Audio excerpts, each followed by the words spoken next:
Welcome to Giants Baseball 101. I'm Gabe Vaughn, your host. Thank you for joining me today. I would call it a good day if you're going to ask me. Of course, I don't have perfect understanding of what is going on between the MLB and the MLBPA right now, but the headline on MLB's official website says that yesterday was a day of productive talks, or maybe you would say a productive day of talks. They think they're getting stuff done, like with the draft lottery. The players, I think, pretty much are getting kind of what they want there. And as I mentioned yesterday, there's almost no issue that could not be effectively compromised on. Even this issue of salary arbitration, bonus pool, I would think they could compromise on that. But even more, Super 2 eligibility. And what I don't understand, and there's probably some reason, but what I don't quite understand is why they need to deal with this in such a relative way.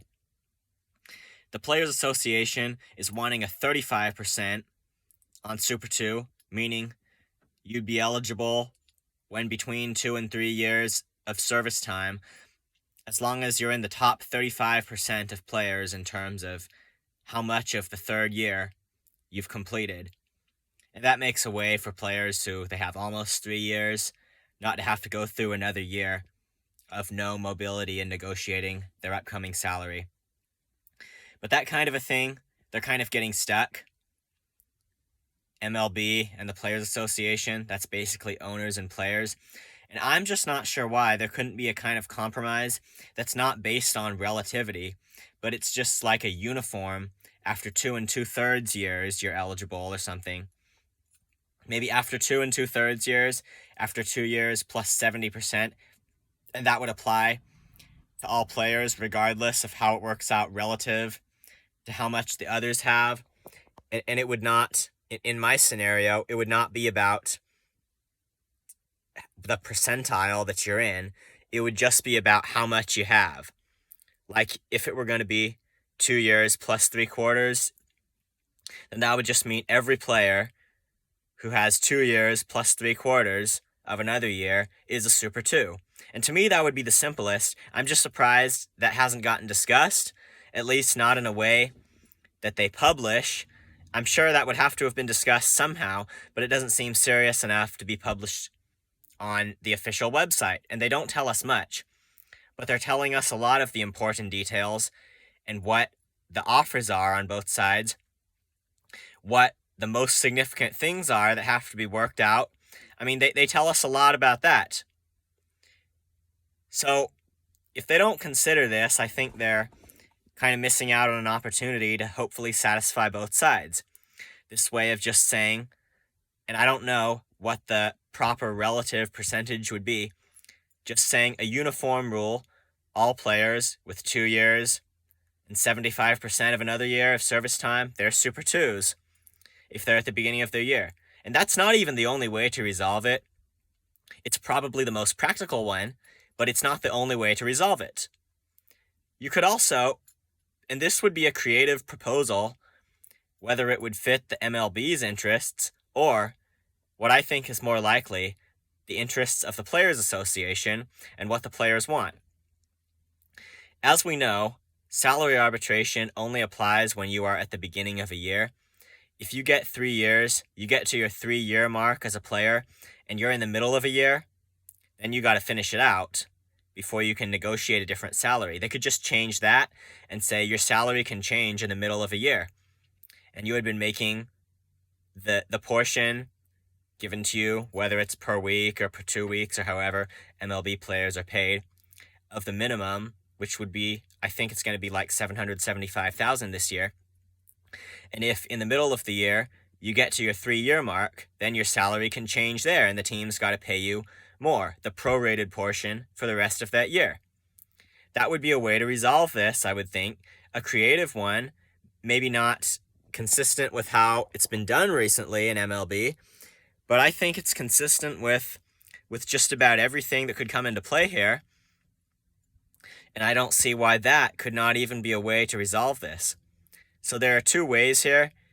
There are ways to get past just about everything, which would make it a shame if we didn't have a season, and I mean if we didn't have a season that started on time. There's that. And the expanded postseason thing, that's another thing. I want an expanded postseason. However, I don't want it to keep us deliberations about that, to keep us from actually having a season at all. Now, I understand why that's something MLB wants. Well, the teams, if you're postseason hopeful as a team owner, you'll know you can make money because fans will be attending more games. And of course, postseason games are going to cost more. That much is just obvious. There are many ways. There are a lot of things teams can sell when they make the postseason that are financially beneficial. So it's obvious why MLB would want an expanded postseason. It's not so obvious to me why the players don't. And I've even heard, this isn't very public, I don't think, how it works, that players can get postseason bonuses. And why couldn't they at least negotiate that? A kind of postseason bonus system that maybe they didn't have before? And that could solve the issue of an expanded postseason. What I don't get is why players don't want that. Why that wouldn't be good for them. And like I'm saying, even if they would not have wanted that originally, they could negotiate a bonus for making the postseason now. I mean, if you're a player, I would think you'd want an opportunity to play in the postseason. So I don't know why, just from a competitive standpoint, that isn't agreeable to everybody. But how is this shaping up anyway?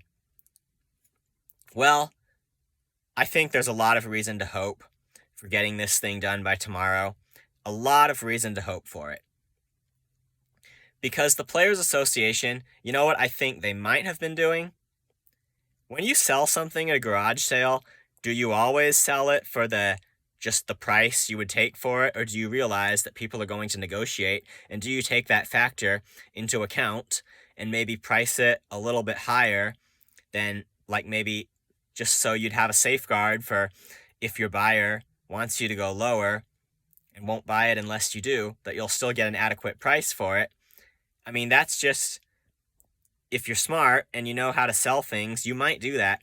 Well, in something more critically important, America's largest sport, they're going to do that too. The MLB's ask, I think it was $100 million in bonus pool money. No, excuse me, the Players Association's asked. The MLB, they had wanted it far less. And that, we're not exactly sure how that's playing out. But I think right now, the pre-arbitration bonus pool sits at $250 million. I think that's the offer. And it's not entirely clear to me whether the other bonus pool, the one the Players Association was asking at $100 million, was for draft. I think that would be more affiliated with the draft and bonus pool money for draft signing. It just, the numbers are so different now, that's what makes the most sense. But as for how this is going, I think the Players Association, I think they want a season just as much as any of us do. And I think they're going to be willing to kind of move toward the MLB and make a fair deal.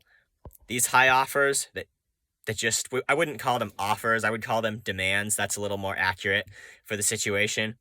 But these high demands they were making, I think a lot of that, were they necessarily planning to just hang on to it and say, we will not negotiate any lower than this? I don't think so, because like I said, they want a season. I think a lot of that they were just kind of keeping to use as leverage. That has to be the case, because now it's getting more productive, and I think both sides are feeling the pressure. And as I said before, I believe I said this on Podbean, Rob Manfred, I don't know that we'd be able to have a season, not one that started on time, if Rob Manfred, the commissioner, had not known what he was doing. But I think it applies that the Players Association, that their demands, they're going to have to, and realize they have to be willing to compromise on them as we approach the deadline. I just think they're going to do that. I think also, with the bit of productivity in the talks about the draft lottery, that an encouraging sign like that, I think what that would really do is it would make both sides want to resolve everything else. It would bring them closer to a realization of maybe being able to get this straightened out and have a season. And it would bring them closer, I think, more than if it were just totally unproductive and neither side, and then they could just say, forget it, let's just not compromise. We'd never come to an agreement. We're just not going to compromise anyway.